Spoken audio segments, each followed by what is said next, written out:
Welcome back to the Color of Money podcast. I'm joined today with my awesome co-hosts, Bowman Keaty and Mr. Emmerich Peace. And today we have Sheri Pettus, the self-proclaimed the Real Realtor out of Atlanta, Georgia with us today, sharing some secrets around just her sales business, how she's grown, what she's done, her unique listing process, and talking about her journey as an agent. So welcome, Sheri. Great to have you. I feel very privileged to hang out with you all. Thank you. Yeah, my pleasure. Now, as we jump in, let's give the listeners just a little bit of background, who you are, where you came from, what your world looks like. So I grew up in Boston, and I grew up in a home with my mom, my grandparents, my uncle. And in the 11th grade, the military came out to my school. I was part of a program in Boston called METCO, and they sent all the poor little brown and black kids from the hood, and they sent us out to the suburbs. And I went through Wellesley Public School District.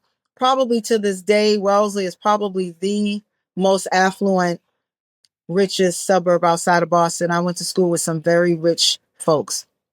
And so in the 11th grade, the military came to recruit us.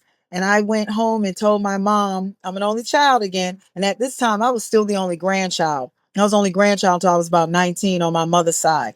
So I came home, told my mom I'm joining the military. My mother said, no, you can't join the military.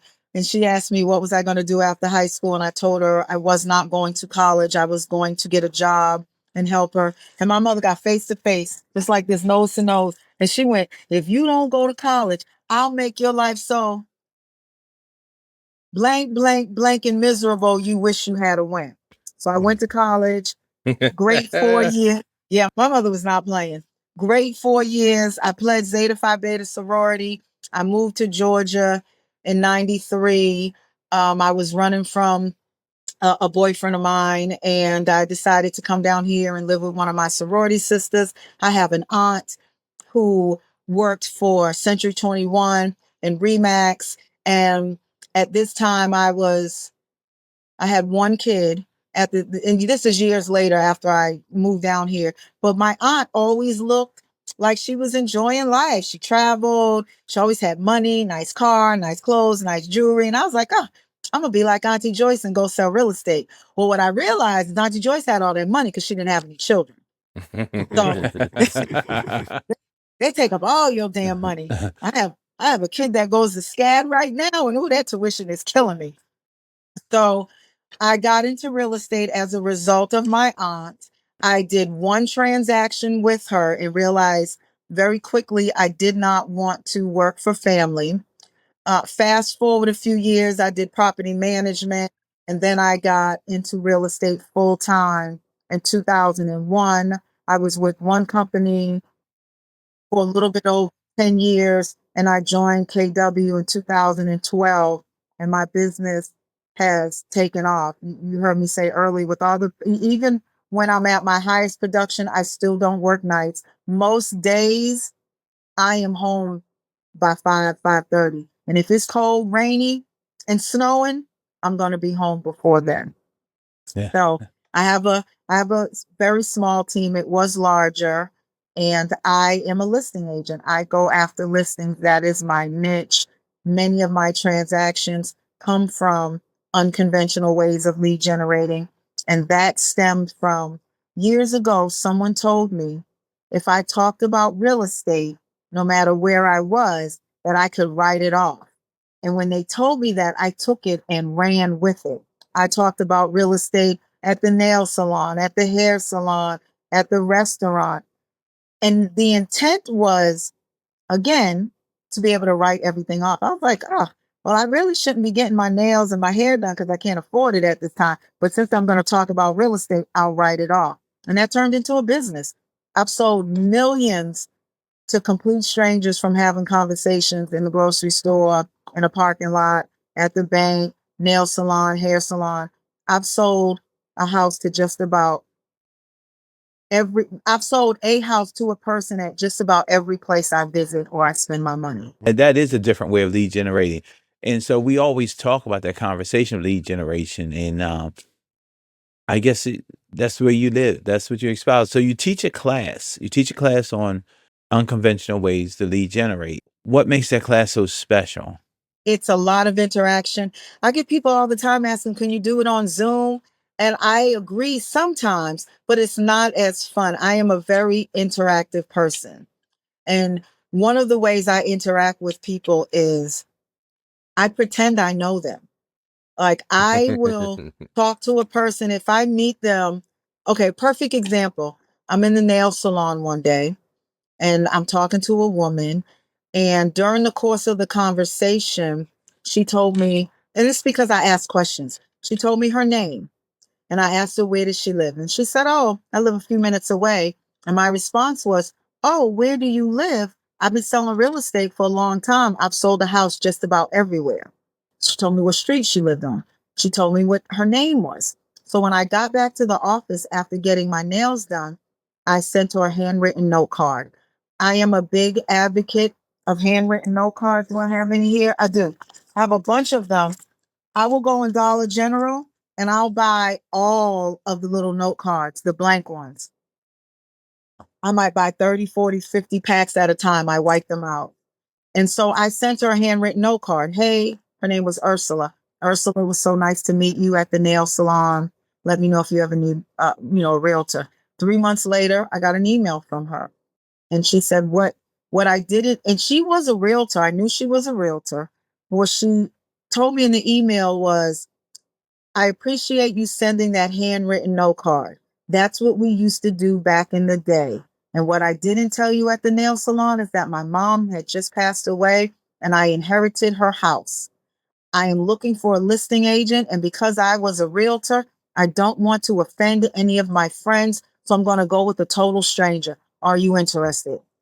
I listed that house, sold it 10 days later. That was my aha moment. So I will talk to a complete stranger as if I know them. There are many times I will say, hey, you look so familiar. Where do you work? Did I meet you at your job? And they go through where they work. Now I know where they work. Do you live in the area? You look so familiar. Oh, yeah. I live in McDonough. I sell real estate. I sell houses all the time. Where do you live? By the time I end up having this conversation, these complete strangers tell me everything. Tell me where they work. Tell me what street they live on. That's how I get a lot of business, by having those conversations and pulling out that information. You'd be surprised. Total strangers will give me their complete address. And we go from there. So your first step is getting information and engaging people and being thoughtful in how you have those conversations. What do you do with that information?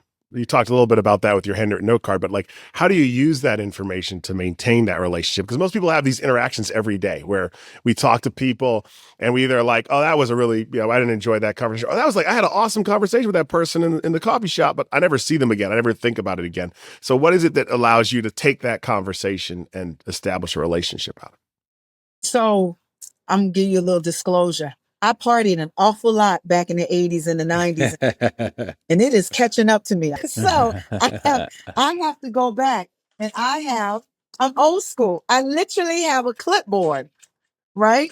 And my clipboard is full of names and contacts. And when I go back to the office, I write it on the clipboard and we put it in command. They go on a smart plan. They go on a calendar, my digital calendar, so I can call them in a few months to follow up. But I'm very old school with that clipboard, probably about 6, 7 years old. Let me tell you, Sheri, I'm sure glad you said you put it in command, because I was about to say, damn, she did all of the stuff on a clipboard. How many pages does she have in the clipboard? I was like, really? Everything, the clipboard? And then you said command, you say you put it in the database. So I'm like, okay, phew. And what sort of plan, like what sort of follow-up do you do? Like, I'm emailing them, I'm tracking them down on social media. So many times when I have a conversation with the person, I am on social media trying to track them down. And if I pull them up on social media, my conversation is, I don't care what you look like. Everybody's cute. I don't care what your grandchildren look like, how funny looking they are. They're adorable. I don't care if you got that ugly cat or that raggedy dog in your picture. I am going to relate to you no matter what. And if you notice, we've been on the phone for 11 minutes. And how many times did I make you smile or laugh? Mm-hmm. Right? That is key in my networking. I will make you laugh and I will make you smile. And once I do that, I'm going to reel you in and I'm going to get an appointment at your house. Well, that's the thing, is about how do you make people feel, right? Yeah. You're right. Like, I'm going to crack a joke. I'm going to make you smile and I'm going to relate. If you tell me you got to take your mama to the hospital, I remember that time I had to take my mama to the hospital. If you tell me you have to do something with your grandchildren, I don't have grandchildren, but I have kids, I have nieces, nephews. I am going to figure out a way to connect with you in that conversation, no matter what it is. I don't care what it is. And one thing you said, I caught this, and correct me if I'm wrong. What you said, I either follow up until they tell me absolutely not, no, or they die. So you can tell me no, Okay. unless you call my broker. All right. That's right here. Can you see it? It says, never take no for an answer. Mm-hmm. Right? All right. And this is a check for $12,000 dated 11/21/2014. And this was a game changer for me. I called her, and in the course of our conversation, we probably was on the phone maybe 7 minutes. And I asked her for an appointment, and she told me no 3 or 4 times. She told me she already had an appointment with 3 other agents, and she didn't need a 4th. I hung up the phone with her. I had my assistant make a listing packet, and I went to her house anyway. And I knocked on the door, and I said, "Hey, Miss Connie," her name is Connie Lindsay. "Hey, Miss Connie, I'm the realtor you spoke to earlier today. I know you told me not to come by because you already had 3 appointments, but I was in the neighborhood and I just wanted to drop this off." I wasn't in the neighborhood. I drove specifically to her house. I tell little bitty untruths to get what I want, right? So she opened the door about this much. She stuck her head out and said, "Well, no." And Miss Connie was probably about 80. Her son was probably about 60, and he lived with her. And I believe he just wanted to see someone different besides his mother. And he yelled from the kitchen, "Oh, Mama, just let the lady in." And when she let me in, we walked around the house. And I told her I possibly may have a buyer. And she said, "Oh, everyone says that. Everyone says that." And I said, "No, Miss Connie, I really do.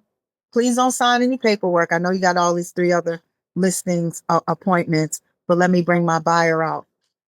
I am that agent who I'm never, ever going to talk badly about another agent, but I will disqualify the hell out of you.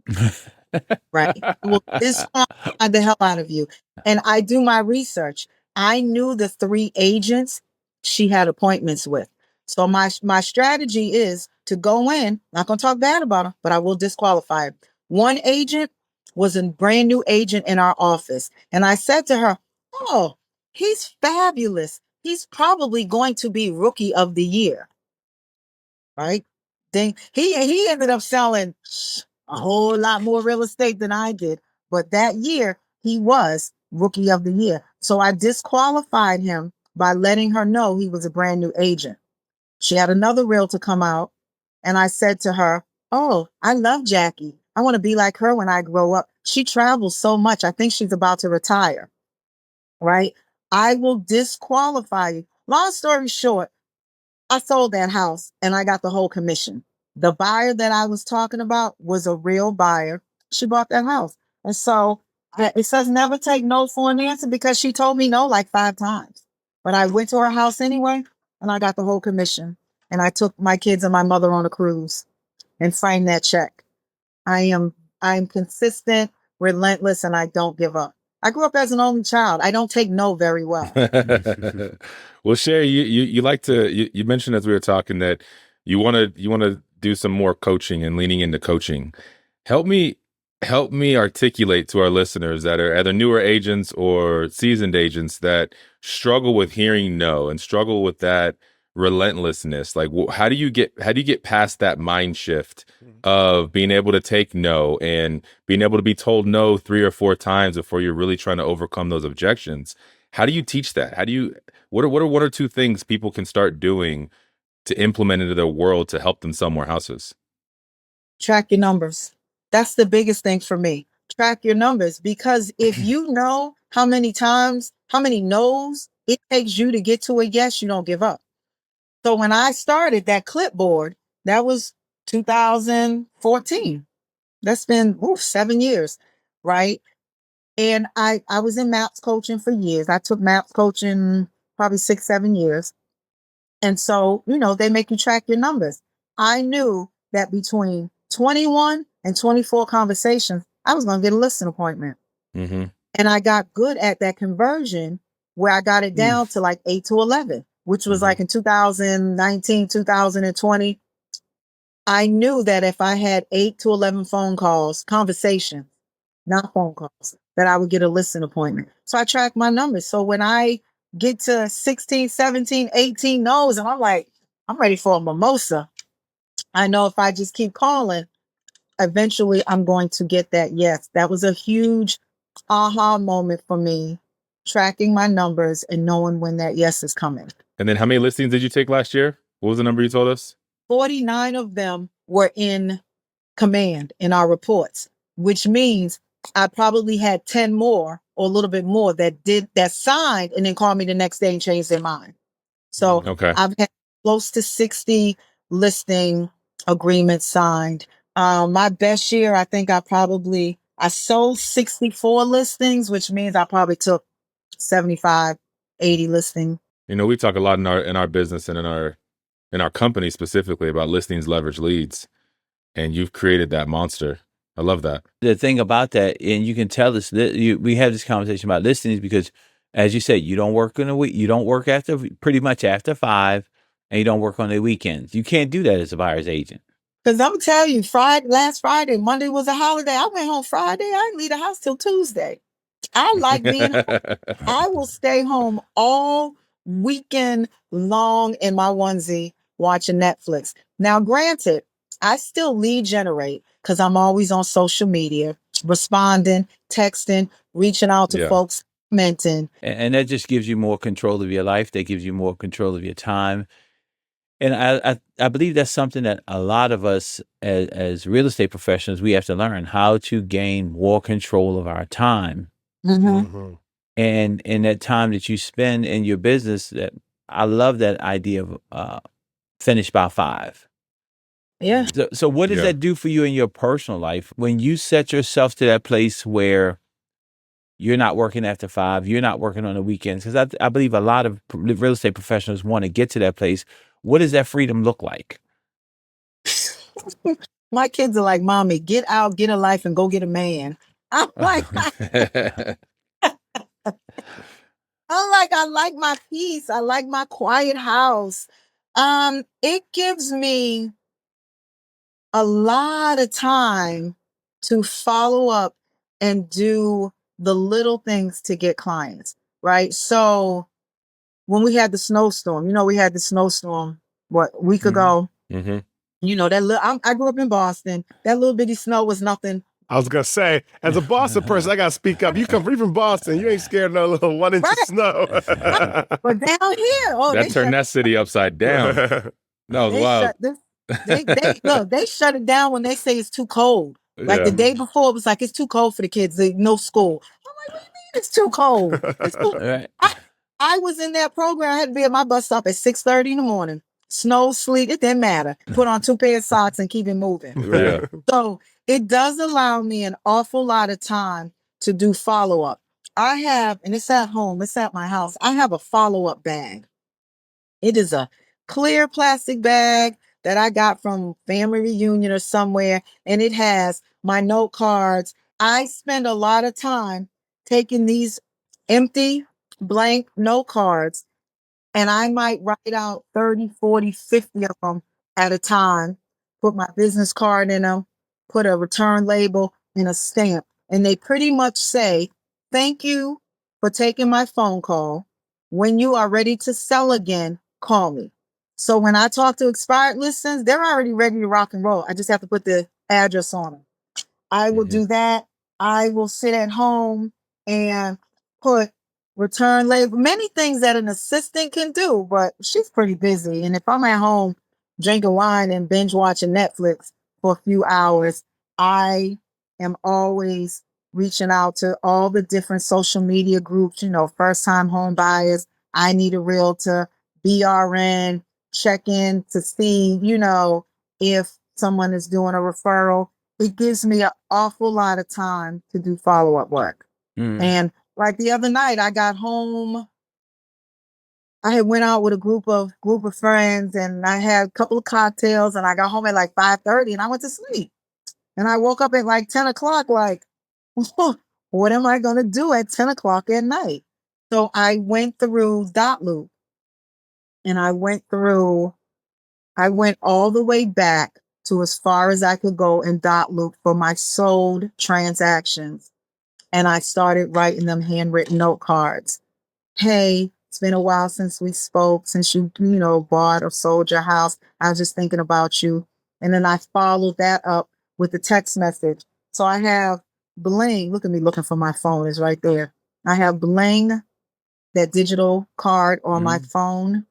And the next day was a weekend. I spent all day long watching TV and sending text messages to my past clients.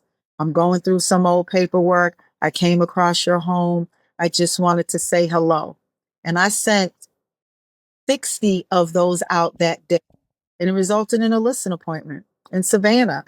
Now, my past client, Savannah's not my area, but she has a house she wants to sell. And she was like, oh my goodness, I can't believe you just reached out to me. I was going to call this other young lady, but now that you called me. So next week, I have a listing appointment in Savannah. Savannah's 3 hours away, but I love Savannah. So I am going to go meet the referral that I sent her to, walk through the house, and come back. But, 60 text messages turn into a referral. So you talked a little bit about how part of your career took off because you became well known in a place, in a niche. Yes. We talked about that. Tell us a little bit about that. Like what launched, what helped launch your career, and how did you become so well known? Tell us about the shoe game. So I've been going to the country club for years. Been going to Eagles Landing Country Club for years. And I decided before COVID that I was going to join because I wanted to raise my average sales price. These houses back here typically sell for $5 to $1 million, right? But now they're building bigger homes. And there's some pretty big people that live back here. Chris, and I'm pointing back here because the country club is right behind me. I'm looking, my office overlooks the golf course. Chris Tucker lives here. Waka Flocka mom lives here. Shaq's mama lives here. Van Jake lives here. There's a lot of famous retired folks with money, right? So I decided that I wanted to get a slice of that pie. So instead of just going for events, I joined the country club. And then I started showing up. When I tell you every day, I went there every day. I probably spend easily $600, $700, $800 a month in food and drinking, but it's paid off. So I started going, and one of the first interactions I had was a woman, very wealthy woman, said to me, I love your outfit. And instead of just saying thank you and keep walking, I look for ways to interject myself into a conversation or a situation. And when she said, I love your outfit, I said, oh, thank you. I got everything from Ross. It was really inexpensive. And she said to me, you didn't get that purse from Ross. Now, it's an expensive purse. This is the purse my mama said, I can't believe you spent all that money on a pocketbook. Well, that pocketbook led into a friendship with a very affluent woman at this country club. And now I have lunch with her and her friends every week.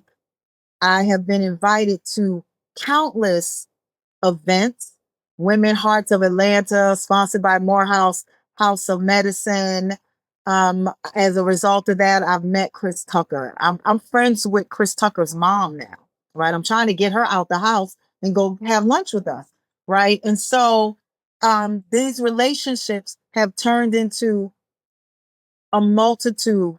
5 years ago, no one knew who Sheri Pettus was at that country club. I promise you right now, if you called up there or walked into there any day of the week and said, anybody in here know a realtor? Do you know Sheri Pettus? I promise you somebody's going to raise their hand.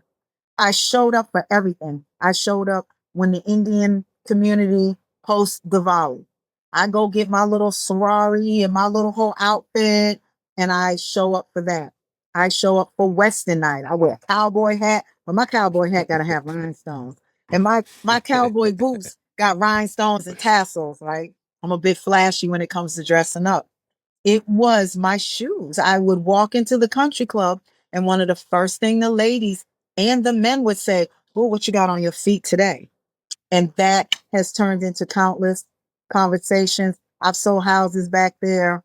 There are probably over a dozen realtors that live in this country club. And I've had so many people say, "Oh, you're not going to be able infiltrate that business." So Susan got it on lockdown. John, this one. And they start raising these names, telling me why I'm not going to take over the country club. Please, please. I don't sell as much as all of them, but I am working towards it. And I just got a referral the other day, went on the listing appointment because one of the ladies was like, my friend is selling her house and I know a bunch of realtors, but I want her to use you. It's a $1.2 million house. It's in the bag. We are going out there. So I'm very intentional on what I wear and what I put on my feet. I tell women all the time when I teach this class, when you go to the car dealership to service your car, do you go in sweatpants? Do you go looking crazy? Not me. I go like I'm going to a closing. I dress because when I walk in that building, everybody in there knows Sheri Pettus is in the building because I go say hi to everyone. I give out pens. I am not opposed to going up to that old man who sells cars. He's like 80 years old. And I will go up to him and I'll be like, hey, how you doing? Good looking. I'll flirt. Absolutely. Absolutely. Yes. Use what your mama gave you. Show do.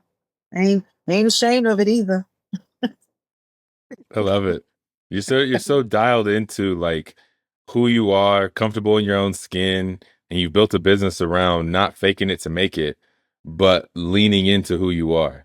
And I think there's so much fraudulentness in our business that the more that you can just identify who you are and what you want to do well, and then just go do that day in and day out, and great things will happen. I love that, Sheri. I think this idea of embracing your own personality and turning everyday life into a business is really special. I think people oftentimes wake up and they say, "Hey, I'm going to go to work and then I'm going to go have my life."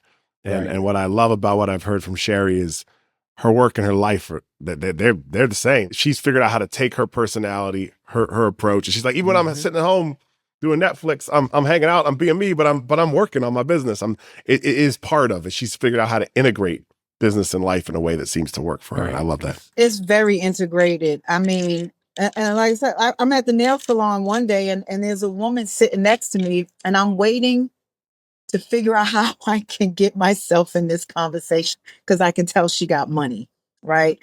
And she starts talking and her nail tech says, "Oh, Miss Sophie, I know you travel. Where have you been lately?" And she said, "Boston." I'm like, ding, ding, ding. I'm from Boston. And we start talking and she says to me, "Oh, I know a big time realtor in Texas and I'm all about building relationships." Her friend was Diana Kokoska. And I'm very bold. I took a picture with this woman. I sent it to Diana and said, "Hey, you don't know me, but I met your friend at the nail salon." And that conversation, that interaction turned into a friendship with her. Like I picked her up from the airport. I can call Diana Kokoska now. She'll either call me back. I'm very bold. I have friendships with Mo Anderson. I stayed at her house in Oklahoma and taught out there. And it's because I raised my hand. I am that person that will raise my hand and say, "Hey, you don't know me, but I know you. And can I pick your brain?" Do you ever have doubt? Like, are you ever afraid or shy? And because somebody listening to you talk is just like, I'm me, I'm like, there's a confidence to it, right? I can't be like her. Yeah, I can't be like her. Do you ever experience like in moments like, well, what if they don't like me? What if I don't know them? Is this a little awkward? Do you ever sense that? And what do you do about that? Get over it. Think about them coins. So for those of you who say, oh, I can't be like her, I wasn't always like this. I was bullied a lot as a kid. I was bullied a lot as a child in middle school, not so much in high school. And I think part of the challenge is, not the challenge, part of what helps me is I grew up in the hood and I grew up around hustlers. I grew up around drug dealers, prostitutes. Like I saw people hustle who weren't shy, and I just learned how to turn my hustle legal. And so I tell people, don't be a secret agent. You may not have that personality where you want to run up and talk to everyone, but you should wear your name tag every day. Every single day, have your business cards. If I go to your social media, I should be able to tell you're a real estate agent, a realtor immediately. At my first scroll, I should be able to scroll one time and tell that you're a realtor.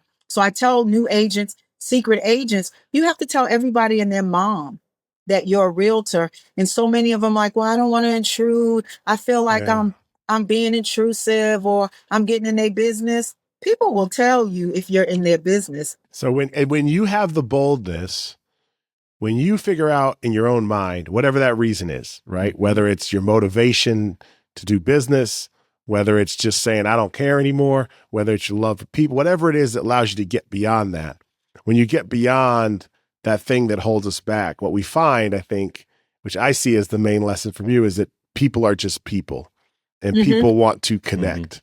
And when you get beyond your own hesitations, insecurities, etc., and you just go for it, that boldness pays off because ultimately we're all human beings and we all want to connect with other people.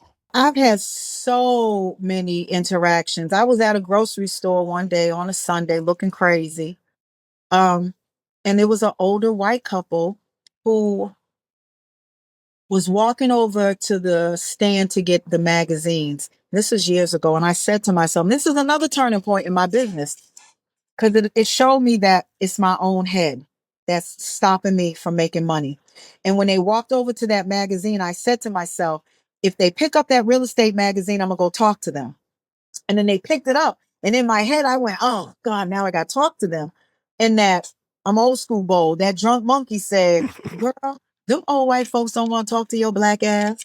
But I talked to them anyway. You know, those people bought a house 10 days later for cash. And I just talked to the wife maybe 4 or 5 days ago. I just call and check on her. But my limiting belief, my the negative views that I have about some stereotypes would have stopped me because I said to myself, them old white people don't want to talk to you. They absolutely wanted to talk to me. And they bought the first house they sold.